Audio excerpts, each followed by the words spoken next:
these things, he spat on the ground, made mud with the saliva. Then he anointed the man's eyes with the mud and said to him, "Go wash in the pool of Siloam," which means sent. So he went and washed and came back saying. Now, since I was 13 months old, I've been in a chair. But if somebody walked up to me, hocked a loogie, spit in the ground, or relieved themselves and made mud and started to put all over me, I'd say, wait a minute, hang on. This whole chair thing isn't that bad. I mean, I get great parking. When I go to a concert or something, go to a hockey game or a Titans game, I get to move out of the nosebleed seats and go to the bottom. I don't even have to wait in line in roller coasters. I just go up to the front and do it. So, hey, you can leave your mud or whatever to yourself. But this man didn't. This man was obedient, and as soon as the mud was on his eyes, he didn't question it. He just went and did what Jesus said. Now, what you have to understand is a physical healing at that time was needed because it developed into so much more. Essentially, when you had any kind of disability at this point in this culture, you were done. Either you were completely kicked out of the city for being unclean, or you had to spend your life being a beggar. Now, that's a little bit different, but there's still the same connotation, okay? I'm still in a chair, but I had a physical healing in myself. See, when you get paralyzed, it's not just movement. I was paralyzed from the shoulders down, but I also lost my ability to sweat. And for those of you ladies that are sitting next to your boyfriend or husband, you'd think, wow, I wish my husband or my boyfriend wouldn't sweat because then I wouldn't have to do his laundry or smell him when he comes in from work. But it's not that easy. Because you see, when you don't sweat, you can't get out of a 68-degree environment. So that meant whenever I went anywhere, I had to drag along a water bottle and a fan. Going to school was unbelievably difficult because I had to live from outlet to outlet to have a fan. Now, when I didn't sweat, I couldn't go to church. I couldn't go to ball games. I've always been a sports fan, but until I was healed of that, my life was stuck completely, just like this man. This man had no relationships with anyone, and neither could I.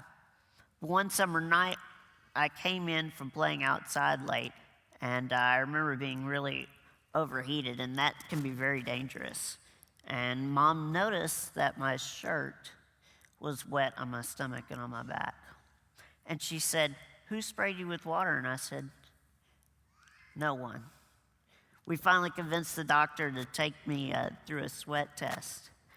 And what they do is they put electrodes on you, and when they take them off after a certain period of time, you're supposed to be a little pink skin. Well, to show the power of God and his healing, it wasn't pink skin, it was purple, and there was water beaded up on it. I live a life that is healed. So once that opened up, once that healed, I got to experience the same relational healing that this man did. Remember, at the beginning I said he healed physically, relationally, and spiritually. In verse 8, we're going to read, "The neighbors and those who had seen him before as a beggar were saying, 'Is this not the man who used to sit and beg?' Some said, 'It is he,' but others said, 'No, but he is like him.' But the man said, 'I am the man.' So they said to him, 'Then how were your eyes opened?' He answered, 'The man called Jesus made mud and anointed my eyes and said to me, "Go to Siloam and wash." So I went and washed and received my sight.' They said to him, 'Where is he?' And he said, 'I don't know.'" So automatically, as soon as he was healed, people started talking to him, which is a completely outrageous thing for him at this point in life. Now, soon after my sweat glands were restored, we moved from Nashville, Tennessee to Bowling Green, Kentucky, and I met my first friend in second grade. His name is Mitchell. Now he's up and watched and working, and I miss him even though we fought like brothers and argued. But through him and through my first days of school, I started to experience life away from home. It was nice. I mean, even in elementary school, going to a simple party, a little party with friends for birthdays was an amazing experience for me just because I had a life for once. And as I grew, the Lord's healing opened me up to other things. I don't know if there are any of the senior high or anybody in here, but I do know that a lot of them this weekend are coming into prom. I went to prom, tuxedo and the whole thing. My senior year, I asked a cheerleader. She said no, fine. I know a girl that's tall, blonde hair, pretty, and goes to college. I'll just ask her. She said yes. You can have some game when you're in a wheelchair. I can trust you.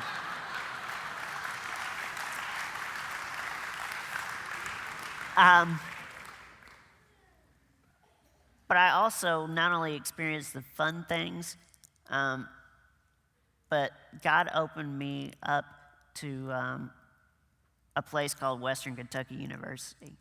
Had I not been healed of my sweat glands, I would not be able to go to college, and I wouldn't have made some of the dearest friends that I have sitting in a row over here. I graduated in 2004 with my bachelor's, and in 2007, I graduated with my master's. Now, I kind of brought along an example of what kind of life I've lived and experienced, especially in college. My junior year, some people that were here and did some praise and worship here, also worked with the Baptist Student Union at Western. And so they invited me to a costume party / rock show that everybody was going to. And so, I wasn't going to be left out. So I came up with my own design of a costume. And this is it.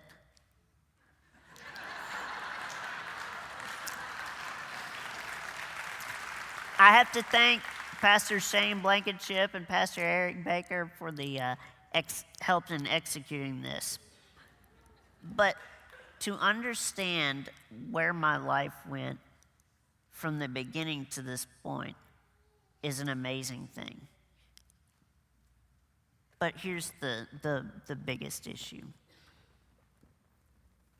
If you notice, they kind of build on